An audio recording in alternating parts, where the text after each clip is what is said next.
Right, hello, ladies and gentlemen. So, in today's episode, we're going to be talking through some simple strength guidelines for mountaineers and just some really simple recommendations to help a mountaineer get the most out of their strength training. Now, all of these things I've talked about on the podcast before. None of it is new. None of it's too complicated or out of the ordinary or anything like that. But I thought it was about time just to run through these things, do a quick recap. Just if you have been listening for this for a while and you haven't heard these things for a little while, it kind of brings it to top of mind. So you can reference your own training and see where you're on track. So I'm going to be sharing 9 simple strength guidelines, which I really do think are very useful for mountaineers. So, guideline number 1, train full body strength sessions. In 99% of situations, mountaineers are going to be best served when they're looking at their strength training, just doing full body sessions, doing sessions which work the lower body, the upper body, the core, the lower limbs, maybe a bit of mobility, maybe a bit of balance, whatever it may be. I know a lot of people out there do still follow the bodybuilding approach, where they have a chest day and an arm day and a leg day and a back day. In all honesty, it's not a very effective approach for mountaineers. Even looking at an upper body and a lower body day, you can do it, but I don't think it's really a great use of your time. 99% of the time, I would recommend mountaineers, for time efficiency's sake, just do a full body routine. As long as you do the right exercises, work at the right intensity, follow the right progressions, you can get incredibly strong through full body workouts, even if you're only doing 1 or 2 lower body exercises per workout. That may sound a little bit crazy to people who do 5 or 6 or 7 or 8 exercises on the lower body and the same thing for the upper body per workout, but it can definitely work.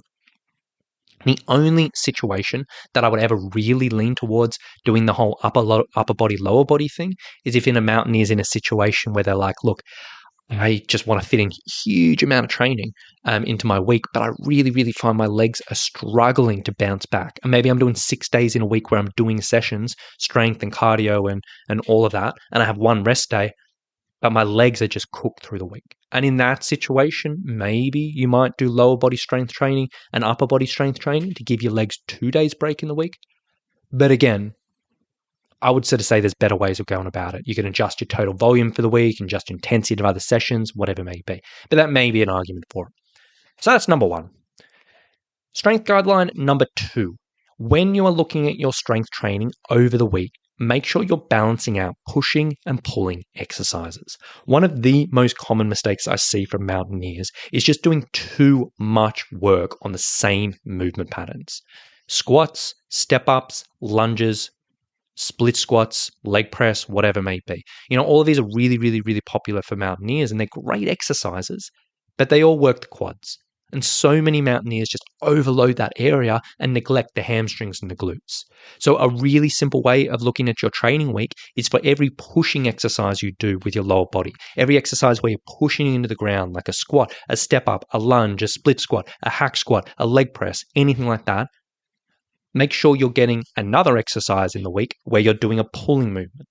So something like a glute bridge, a deadlift, a single leg deadlift, a hip thrust, a hamstring curl, a good morning, whatever it may be. Looking at your week, a really simple way of doing it. Same thing with your upper body. For every pushing upper body you do in the week, do something pulling. You don't have to have a huge amount of knowledge to figure that out, but it's a really simple guideline which can make sure you're getting a good balance of exercises. Guideline number 3. During your training week, mountaineers should probably be training both double and single-legged exercises. So, in your week, somewhere, you're doing some squats, or a leg press, or a wall sit, or something 2 legs at a time, working those quadriceps. And probably somewhere in the week, you're doing a lunge, or a step up, or a step down, or a pistol squat, and getting both double and single. The same thing for the pulling movements. Now, why double and single? Well, single leg exercises are great for challenging single leg stability, building up learning how to produce force when we're slightly unstable on 1 leg at a time, a bunch of other benefits. And most mountaineers will tend to lean towards that. But the double-legged stuff is really useful because it's a little bit more stable and you can push it a little bit more. So if you're doing heavier stuff, you can load it up with more weight. Or if you're doing lighter endurance stuff, you don't have to think about wobbling around and you can just rep out and get a burn. Typically for my mountaineers in a week, I will usually try to get a double and a single legged exposure for both pushing and pulling lower body stuff somewhere. And that's a really, really simple way of looking at things. There are some situations, maybe you want to minimize single leg. There are some situations, maybe you won't do a huge amount of double leg, but for the most part, you want exposure to both. Guideline number 4, strength training shouldn't cause you pain. It's common sense, but I can't tell you the amount of mountaineers that I speak to who do sessions and I really this exercise is always painful for me, but they keep on doing it. Or after every session, my knees are so sore, but they just keep on doing it. Strength training shouldn't be causing you pain. Yes, there will be discomfort because you are training, you're pushing yourself, the muscles will get tired, but if that is genuine pain, if your joints are taking the brunt, you need to change something. Change your exercises, change the range of motion, change the angle, use less weight, whatever. There's a million and one ways you can go about that, but you should not be getting into pain from these workouts. Guideline number 5, mountaineers don't always need to train to failure. Now, a lot of people, when they approach their strength training, they get an exercise and they're like, cool, I'm going to do 8 repetitions of this. So they choose a weight where 1, 2, 3, 4, 5, they're kind of okay. 6 is hard. 7 is really hard. 8, they just get to the absolute limit and they can't do any more. This is known as training to failure. This is a perfectly legitimate way of training. And you can do this in small doses, but it's not something a mountaineer wants to do all the time. And it's not something a mountaineer kind of even needs to do at all. The tricky thing with this is these last reps where you're really, really, really, really pushing them out. Yes, they can be good for muscle development. Yes, they can be good for maximal strength development. But these last reps, they tend to be the reps where things kind of go wrong, where people pick up an ache or a tweak or something like that. On top of that, when we're pushing this really, really, really high intensity, this is high intensity training, meaning if you do a bunch of it, it will impact your recovery. And as a mountaineer, strength training is never going to be the number one priority. We don't want these sessions impacting our other stuff too much.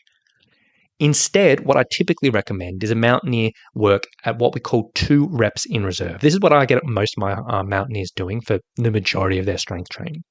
2 reps in reserve means choosing a weight where you always have 2 reps in your back pocket. So what this means is, using that 8 rep example, you choose a weight where if you absolutely push to your limit, you could actually do 10 repetitions if you push to the limit, but instead you just finish at 8. You have 2 reps in reserve.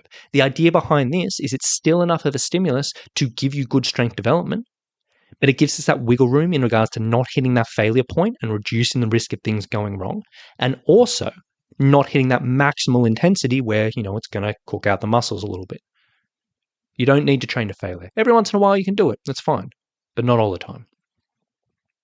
Guideline number 6, get adequate rest. Do not forget this when you're doing your strength training. If you are doing heavier strength work, if you're doing 4, 5, 6, 7, 8, even up to 10 repetitions, you want to be making sure in between each set of exercise you do, or each set of work on the certain muscles, you get at least 2 minutes of rest. So many people tend to just do 60 seconds of rest, then do another set, or 90 seconds of rest and do another set. And yes, you can improve your strength that way. It is not going to be as effective. 2 minutes rest minimum. Now, not many people want to sit around on their phone for 2 minutes. Some people love it, but use that time to do something else. Work other muscle groups. Do an upper body exercise, do a core exercise, do a mobility exercise, do a calf exercise, do a balance exercise, whatever. Fill that time in with other stuff, but just in between each set on each set of muscles, you're giving it decent rest. Guideline number 7, don't mix cardio into your strength work. Don't try to get huffed and puffed through your strength sessions. Don't obsess about getting a heart rate up. Don't obsess about getting a really, really, really good cardiovascular stimulus. Do your strength separately. Strength training is about building up strength and building up endurance. If you are huffing and puffing and jacking up your heart rate the entire time, you're going to be limiting your strength. If you want to do cardio and mix it into a workout, because you're like, hey, I just have time for one long workout in the week, that's fine. Do your cardio after your strength training. Do 40 minutes of strength, 20 minutes of cardio at the end, but don't mix them in or turn it into a circuit session or something like that. It's just not very effective. Guideline number 8, incorporate your core training into your strength workouts. I know a lot of mountaineers out there love to do separate core workouts where they'll do like 8 or 10 exercises of just core work. And they'll do this a couple of times a week or they'll do it on certain days or whatever. In all honesty, I don't think that's a very effective way of training your core. A lot of people love it. It's enjoyable, but I much prefer getting small doses of properly loaded core exercises and progressing that over time as opposed to just spending all this time on this. Typically, what I recommend is just incorporating your core exercises into your strength workouts. When you're doing your strength work, choose 1, 2, maybe 3 core exercises, slip them in, add them into those rest periods, add them into your warm-up, add them as a quick finisher, but incorporate it into those workouts so it doesn't end up ballooning into your week and getting in the way of other time. And then guideline number 9, don't do a new workout every day. In the sense, there's this habit or tendency in the fitness industry where people get bored. They want to be entertained. So they'll walk into a gym, they'll work with a trainer or whatever it may be, and every single session they do, it's a new workout. That is fine if you just generally want to be fit. If you just want to feel good, get in, get some calories burnt, whatever it may be. But if you are actively trying to improve your sport, if you are actively trying to improve your mountaineering, this isn't a good approach. You want to be following a routine which you know. So week by week by week, you know what's coming up, you learn the movements, you master the movements, you can push and progress the weight and get a little bit better each week. Not doing something brand new every single week where you're just figuring things out half the time or figuring out what weights you're doing or whatever it may be. It's not super effective. Now, that's not to say you have to do a workout indefinitely. I would typically recommend changing your workouts every 3 to 6 to 8 weeks, depending on how much change you're doing and depending on how much you know what you're doing, but don't do a new workout every single time you're doing it. It really, really holds you back. So with that being said, I think I'm going to wrap things up there. 9 simple guidelines. Every single one of those I have talked about before on the podcast. But I want you to use this as a bit of a checklist, just to look at your strength training, what you're doing, and see if it's falling into this. Are you balancing out your push and pull? Are you getting your double and single leg? Are you in pain? Are you working at a good intensity? Are you getting rest? Are you slipping in cardio? Whatever it may be. Just go through this checklist because this may be a very simple way just to identify ways you can tweak and tune your workouts to maybe be a bit more effective, a little bit more time efficient, a little bit more whatever.